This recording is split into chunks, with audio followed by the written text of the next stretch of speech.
গতকালকে round of 16 ম্যাচে নরওয়ের বিপক্ষে 2-1 গোলে হেরে বিদায় নিয়েছে ব্রাজিল। তুলনামূলকভাবে রাইভাল টিমের সাপোর্টাররা আমাদেরকে ট্রল করবে, এটা স্বাভাবিক। ট্রল মেনে নিতে হবে, এটাও স্বাভাবিক।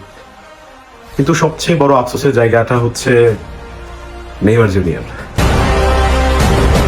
মানে এই মানুষটা, আরে আমি এই 16 বছর দেখলাম না কোনোদিন ম্যাচে বাজে পারফরমেন্সের জন্য তাকে কখনো স্কোয়াডে রাখা হয়নি।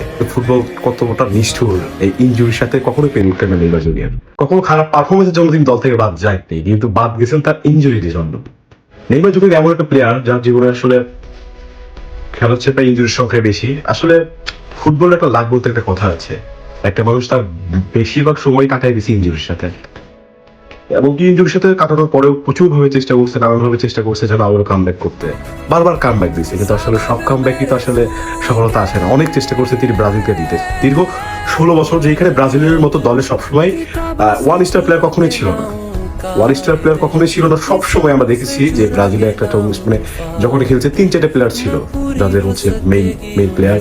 একজন ছিলেন না, আরেকজন সাপোর্ট দিচ্ছে। কিন্তু নেইমারকেই দেখলাম এমন একজন পার্সন, তার এমন একটা কপাল যে দীর্ঘ 16 বছরে নেইমারকে সাপোর্ট দেওয়ার মতো কেউ নাই। শুধু নেইমার ব্রাজিলকে দিয়েই গেলেন, বিনিময়ে কিন্তু নেইমার কিছুই পেলেন না। কালকে ম্যাচ শেষে আবারও সেই 18 মতো ভেঙে বললেন, 22-এর মতো ভেঙে বললেন, ঠিক 26-এ সেভাবে ভেঙে বললেন।